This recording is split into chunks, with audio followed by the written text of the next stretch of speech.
Sunday, Sunday. Happy Sunday, everybody. For those of you who actually listen to this show weekly while I'm doing it live, for everyone who's listening in the future, it doesn't matter. But it's Sunday, and today I just watched Episode 8, Season 6 of Mad Men, The Crash. And as I'm talking to you right now, I'm putting my car in, shifting it into drive, and I'm taking my dog to the park. When I tell you, it is a winter wonderland where I am right now, up in northeast Massachusetts in a little city I like to call Methuen because that's the name of the city. And I just scraped my car off. It is freezing out, but the sun is cooking. Now, it's bright. It's not hot at all. It's awful, but the sun is out. So, sun's out, Mike's out. Isn't that the saying? Taking my dog to the park, but not before. I finally watched today's episode of Mad Men, this week's episode. I don't know why Friday I didn't watch it. I think because I was doing another podcast. How selfish of me. And then yesterday I was just like, I wanted to watch TV, but I didn't want to watch TV and go, okay, now I have to think about what I'm watching and talk about it. I just didn't have it in me. So, here we are to Sunday morning. And I'm in the car. And, in moments I may have to stop talking while I obey, I guess, the rules of the road, as they say. But one thing I don't want to do, I don't want to crash. Yes, that's the episode of Mad Men I watched today. But before we get started talking about today's episode, why don't we take a moment to hear from today's sponsor? You good? Talking to my dog here. Wasn't that a great sponsor? All right. So, The Crash. You know how I like to look at these episode titles and think literal and figurative. We get both. We get more than one literal. We get more than one literal interpretation of the title, The Crash, because the episode opens up with our buddy Ken Cosgrove, and he's driving along with the Chevy people. Well, I didn't know that at the time. He's driving along with what I'm assuming are clients. He's driving a car. He looks frightened. The guys with him are drunk. They're crazy. They have a handgun. They're covering his eyes. They're trying to grab the wheel from him. All these crazy things. And look, unfortunately, I'm from the future as far as Mad Men is concerned. So I've seen pictures of Ken Cosgrove, and I think, oh, here it is. This is when it's going to happen. No, I'm not even going to go into more detail than that because I don't want to talk about that because that's not what happened here. But he did have a car accident, which didn't seem to be all that big of a deal. So it's tough. I'm not sitting in front of my computer. I'm not remembering the exact order of things. It's like the old time where I would just hit record and talk, which is really the point of the show anyway, isn't it? So Kenny definitely hurt his leg as he came into a meeting at work, and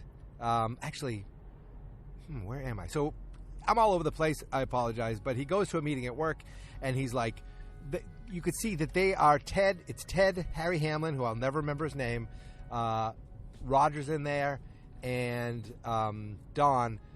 And they look just flabbergasted. They look exhausted. They look beat.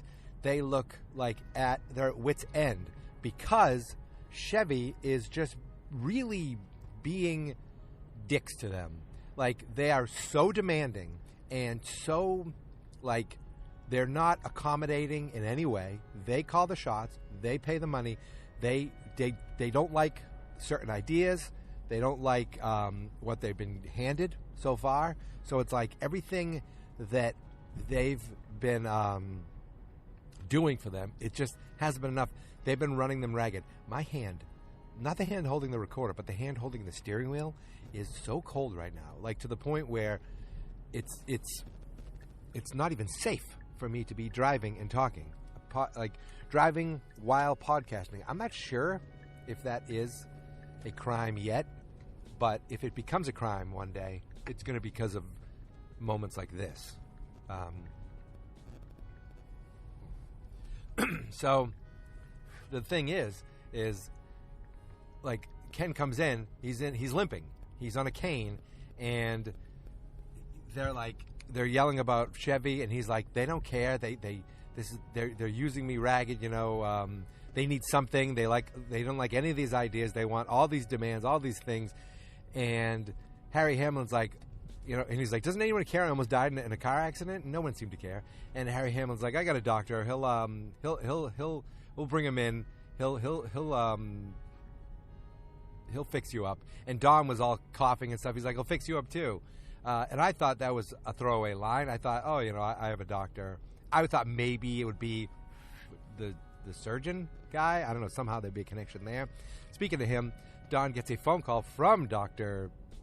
Surgeon guy, because I don't remember his name, but it's not him. It's Dr. Wife, and she is had it up to here with Don. Don has been sitting outside her apartment. He's been lighting cigarettes and just sitting there and leaving the burnt cigarettes. Ooh, excuse me, I didn't even have breakfast yet. I don't know what that was. Leaving the burnt cigarettes right outside her back door, to the point where the doctor surgeon guy is noticing. And Dr. Hirsch, is that it? I don't know. And, the wife is just pissed. She's like, you need to stop this. We are over. He's like, no, I must see you. She's like, she pretended to be him to get him on the phone. She's like, now you know how it feels, getting all nervous. All right, hold on. I got to look both ways. And, whoa, here we go. She's like, now you know how it feels. She is completely done with him. She's like, I don't know what to do with you. I just wish you would find happiness. You used to love Megan. He's like, no, stop it. And like, she goes, that's the only thing that gets through to you. Drives me nuts that Don wasn't happy with Betty, gets a new wife, falls in love. She seems to be a great girl, a career girl, a girl going places, and she really loves him, and he can't help but be a dick to her. But this Dr. Wife is like completely done with him, does not want to speak to him.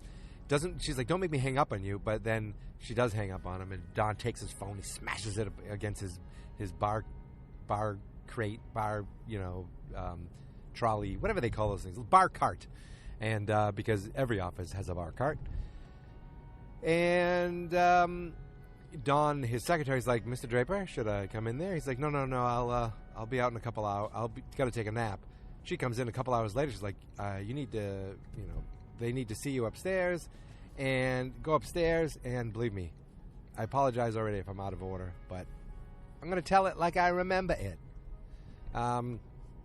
There really is a doctor. Harry Hamlin has a doctor that I'm assuming gives them uppers.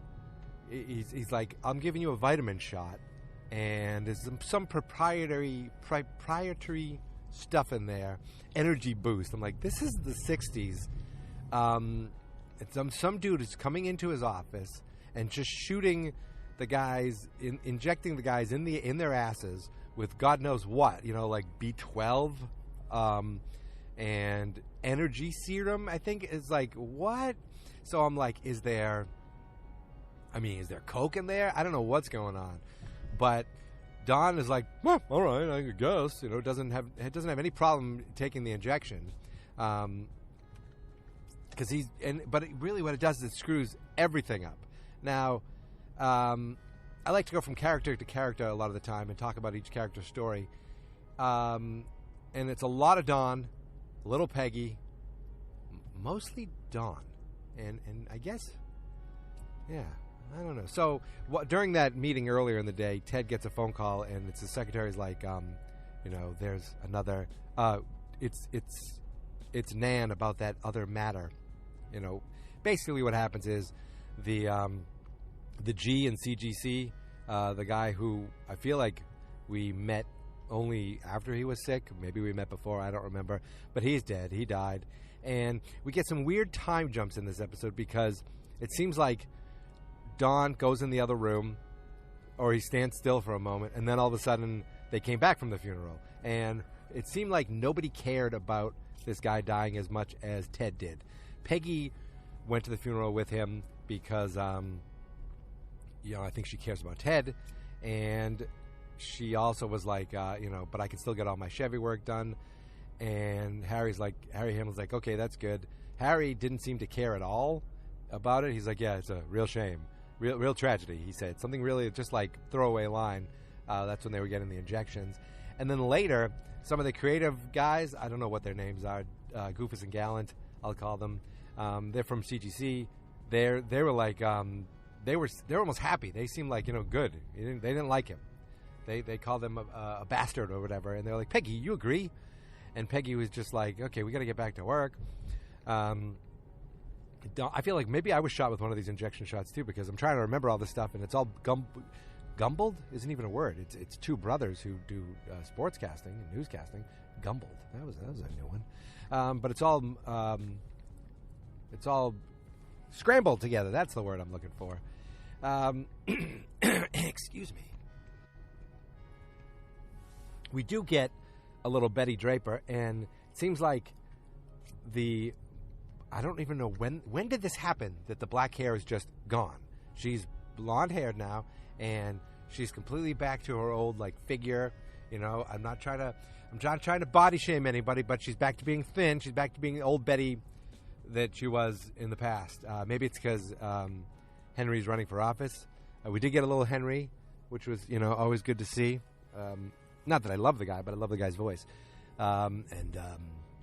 We got just a little. I'll just do a little bit of my Henry as much as I can, even though he's not very good. Now, Betty, we don't want to jump to any conclusions yet.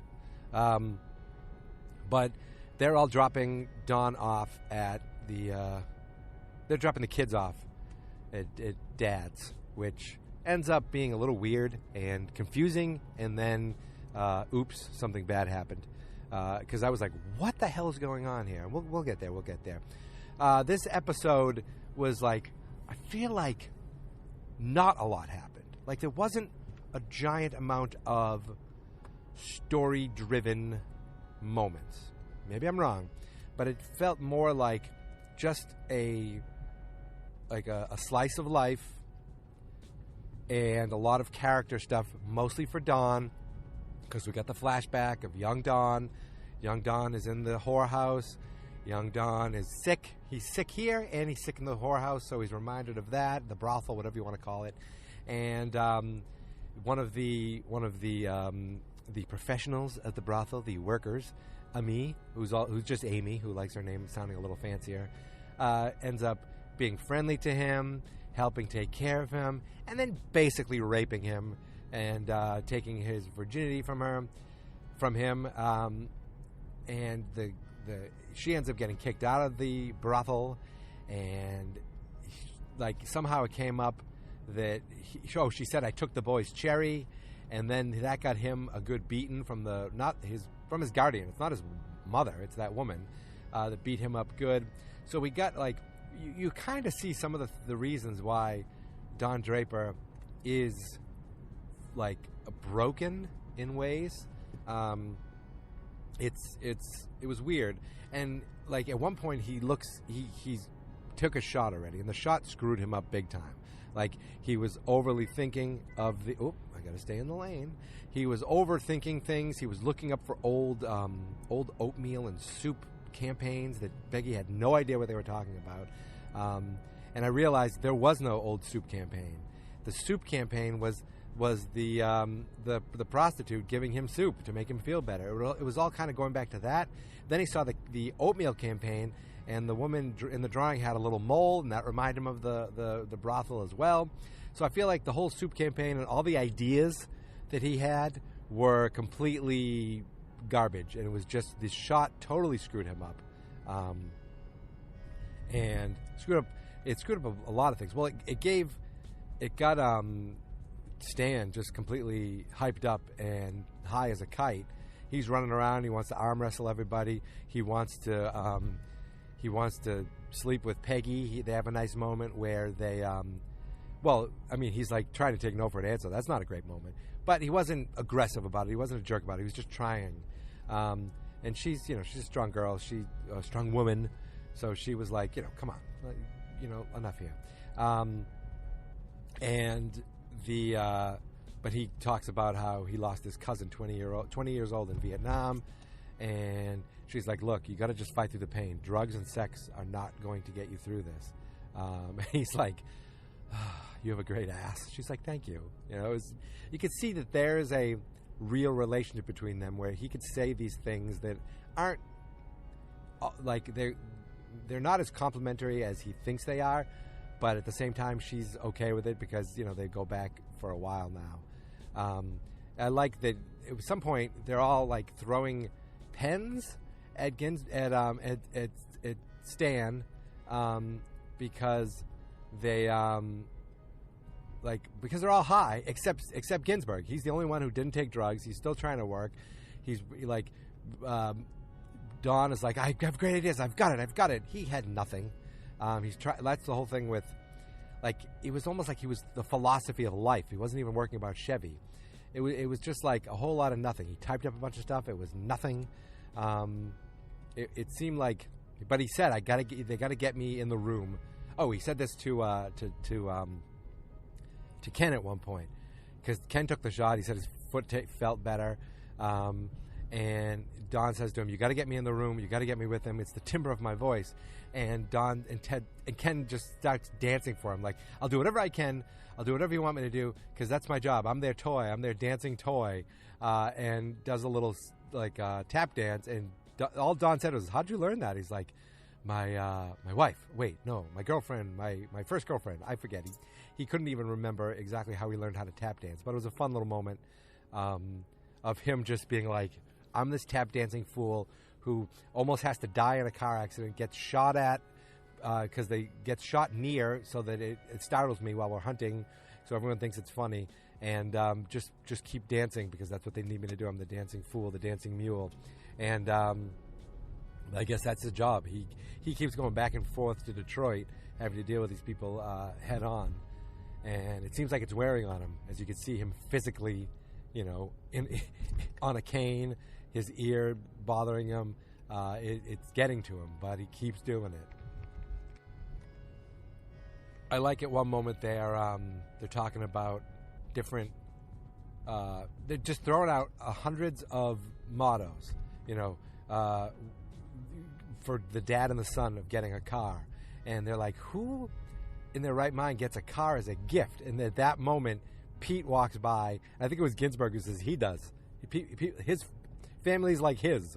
I thought that was just a great moment. And I think that was the only time we saw Pete in this whole episode, which, I don't know, for some reason it just made me chuckle because Pete just walked by. There's Pete.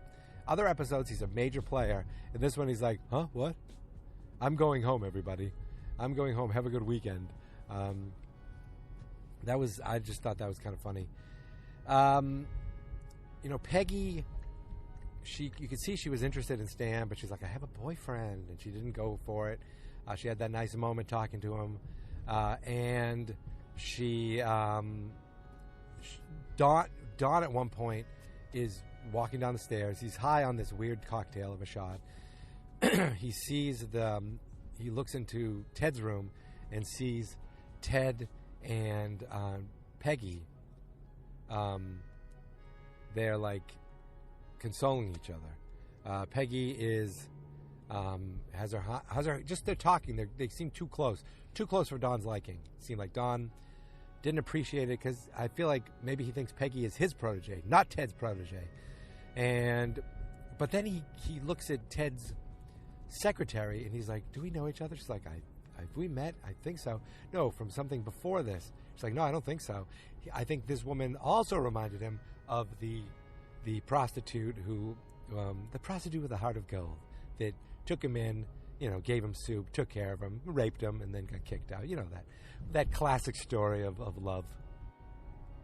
So Don's working his ass off to the point where he forgot that he's supposed to be home with Gene, Sally, and Bobby, and not Betty. So sorry, Don. Megan calls and she's like, "What are you doing? I have to go." She has to go to a play so that she can meet people to try to get in plays. And even Sally's like, "You're on TV," and Bobby's like, "You're on TV. Why would you have to do that? Like, TV's better than plays. Why would you want to be in a play?" But she had this whole thing planned, and she's like, "I have to go." So she's like, "I'll make you some spaghetti." They didn't even want that.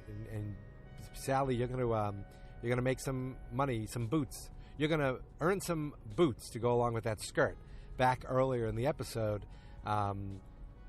Betty was like, "Where'd you get that skirt?" She goes, "I bought it." She goes, "With what money?"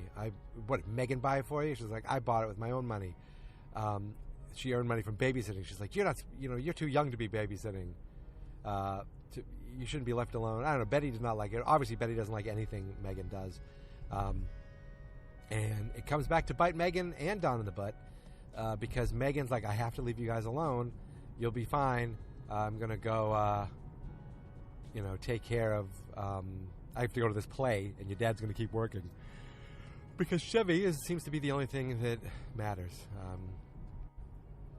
At one point in the office, I thought, what are they doing here? They bring in like a fortune teller. This young woman who is like has these coins that she uses to tell the future. She's a very, very hippy dippy. I thought, okay, this is all the drugs. Why is this girl here? They didn't explain it at first, and this girl is like trying to tell the future, like, and Stan's into it. Everyone's into it, and they're like, "Do you want a reading to Dawn?" And she goes, "You don't have to tell me a question. I can think. You don't even have to tell it to me. I can figure it out." She's like, "Okay." And later on, she's in Dawn's office, and this was the whole. This was the thing with Lost Time, where Dawn, is so high on these drugs that we don't even know that at some point he tells this girl, we should have a drink in our office, and you can come in my office. This girl looked about 18 years old, and Dawn's trying to get her in his office to have a drink, so she's in there, and she approaches him, and he's like, "What? Huh? What are you doing?" She goes, You should leave. Later on, we see Harry Hamlin and Peggy. After Peggy leaves Dawn's office, she's like, "What's going on?" He looks in, and this girl is mounted upon Stan, and they're having the sex that Stan so wanted, but Peggy would not give. He gets it from this girl, and Peggy, you could see she was annoyed. First of all, this is like, imagine this happening now, but like someone having sex in an office, and she just shakes her head like, "Ugh, how annoying." I think she was annoyed at this was happening, but I also think that she was disappointed in Stan. Like, "Stan, I thought you wanted to be with me, not just be with anybody like this girl." And Harry Hamlin was just watching because he's a creep. What makes this even creepier is at the end of this episode, and we'll get there. So Peggy just yells, "I'm leaving," and she says it loud enough, hopefully, for Stan to hear, but I don't think Stan was paying attention. So back at the Draper residence, Sally wakes up to come out. Excuse me. Oh, I'm at the park. I'm here. But I'm not going to stop. I'm going to keep talking. So Sally comes out, and there's this woman in their apartment. She's like, "Oh, hello." She goes, "Oh, hi. And I forget, what's your name?" And Sally says, "Oh, I'm your friend of your daddy's. They call me Grammy. I don't know, Grammy something." And she goes, "You don't remember me? You talked about me? Your father's Donald Draper, right?" She's like, "Yeah." She goes, "Oh, we go back a ways, and this is old." She goes, "You're not my Grammy. We're not related." "Well, how do you know?" "Well, I guess not, because this is an older black woman." And she's just like smooth talking, saying, "How do you know these things?" "Now, I bought your dad a new I bought you some gifts, and you need to go back to bed." And she's walking around the house. She's like, "Come here, give your grandmother some sugar," and gives her a hug. "I'll fix you up some eggs." She's like, "Who else is here?" "Oh, just me and my brother and my brothers." "Oh, okay, let me fix you up some eggs." This woman's a con woman. Bobby comes out, and she's like, "What are you doing?" He goes, You're not my grandma. We don't have a grandma." "Oh, yes, you do. You just don't remember me. Now, I bought your dad a nice new band for his gold watches, but I want to surprise him. Where would he keep his watches?" "Oh, he keeps them behind there." I'm like, "Oh, kids, what are you doing?" She's like, "Great." And then Sally is like, something's up here. So she grabs the phone, calls the police. Bobby's like, "Do we know this woman? Who is this woman? Are we?" And Bobby goes, "Are we Negroes?" Which was a really like cute, innocent, funny line. He had no idea what was going on. Sally does not know this woman and did not trust her, calls the police, and the woman grabs the phone. She's like, oh, a big misunderstanding, hangs up, and she's like, why'd you have to go do that? And big misunderstanding. And later on in the episode, Don comes home, but does he go up to his family first? No. He goes to Dr. Wife's door and just leans up against the door. He misses her so much that he just wants to be with her so much.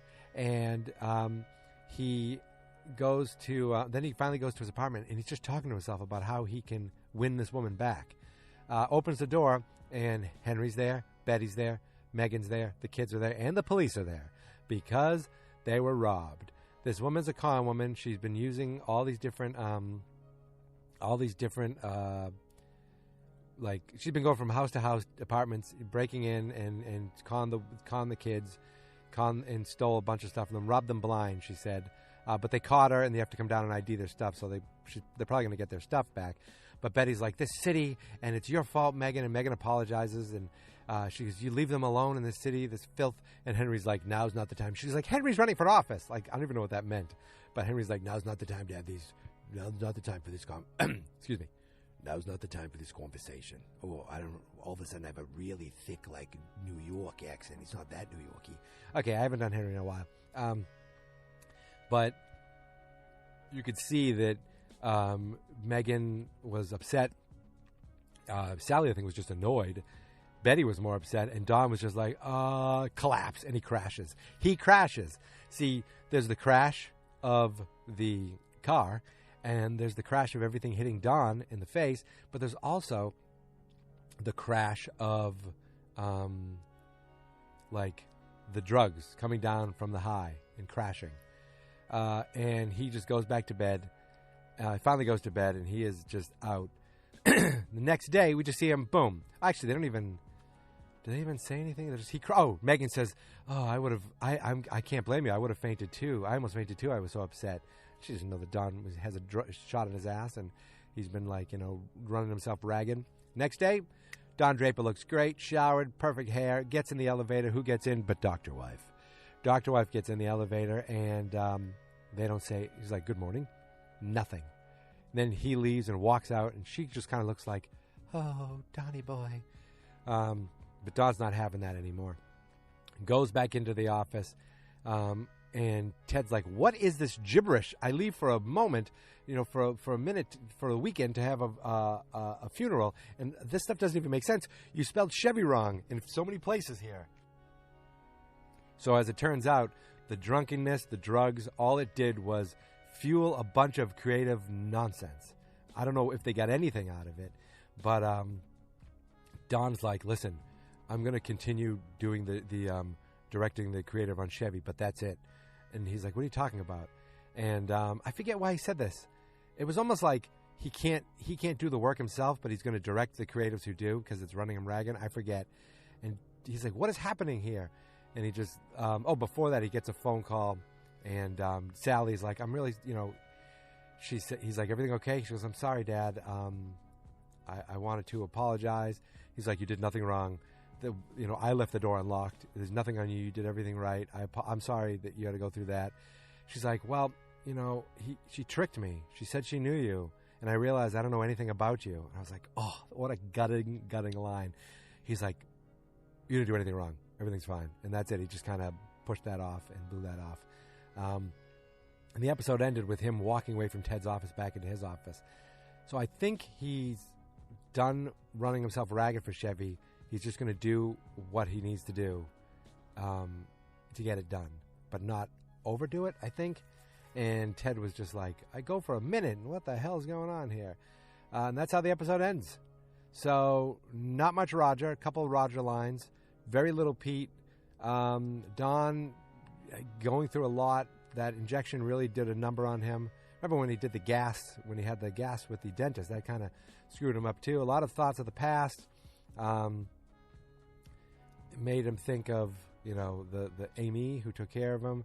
But I don't think he likes seeing Peggy not come to him for everything now that she's back. And Peggy seems a little very, very close to Ted. Stan, you think, was trying to get close to her, but he just wanted some loving, to the point where, that's it. So at one point they said, I try to have something nice here, and then you end up bringing his daughter, the guy who died. You brought his daughter here too. Don's like, what? He goes, I thought it was right. It was fine. Harry Hamlin said, the daughter is the girl who is the fortune teller, who was trying to flirt with Dawn, who was having sex with Ginsburg while Harry Hamlin was watching. What a creep. Oh, my goodness gracious. Oh, I love that little reveal. I was like, oh, my God. And who knows how old this girl even really is. But I thought that was a funny, like, oh, my God, reveal. Good episode. Again, nothing crazy happened. Just a lot of more Don Draper introspection. I think that's it. So my dog is sitting right next to me. Do you have anything to say?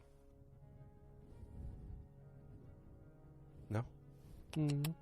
She just smelled my recorder. She's being good, but she needs to get out and stretch her legs. So we're at the park here in Haverhill, Massachusetts. Look it up. If you look up, I think it's Riverside Park, or we're next to the Haverhill Stadium. If you look at that on Google Maps, there's a park right next to it. That's where I am right now. Oh, the internet. So I want to say, I think that's it. I feel like I covered everything in this episode, and it was a fun episode, but it wasn't like, it just shows that Chevy, oh, that's what he says. He goes, I'm done doing this stuff. Every time we get a car, this place turns into a whorehouse. The whorehouse line, thinking back to his days in the whorehouse. It's all a circle. Time is a flat circle. And they go crazy, and it makes him think of his crazy upbringing where he gets beaten and raped and all that, all that fun stuff that he had to go through. And that's where he's just like, because Chevy is driving them crazy. Jaguar, whenever we get a car, this place turns into a whorehouse. They got Jaguar, and Joan had to sell herself. Joan wasn't in this episode at all. Probably still recovering from the appendix. And Bob wasn't in this episode either. But oh my God, that's a great line. I didn't even connect that. Every time we get a car, this place turns into a whorehouse. Joan had to whore herself out to that fat load from Jaguar, literally to get the Jaguar count.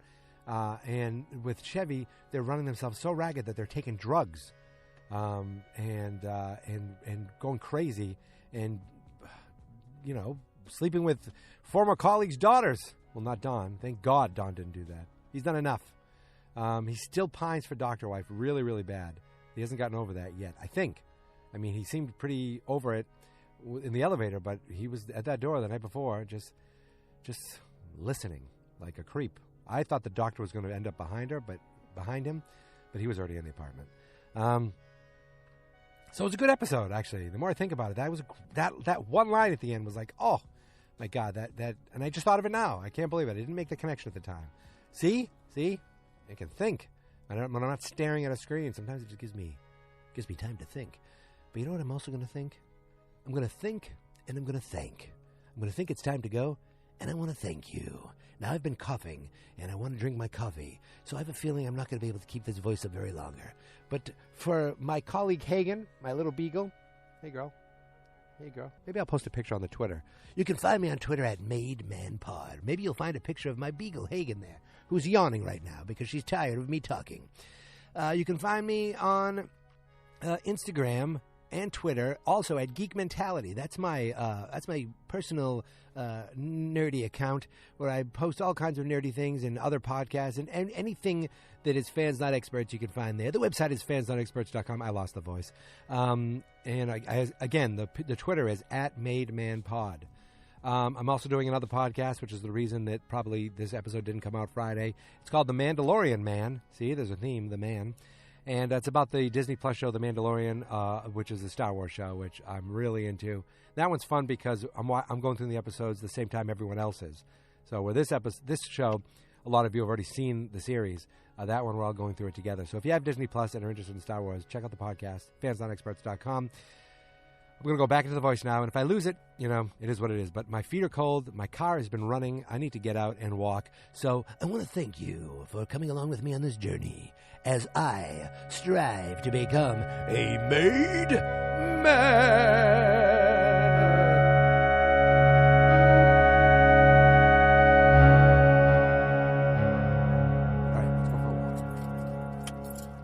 I'm not expert. Good. Good dog. Good dog. Good girl. Good girl. Oh, I dropped my keys.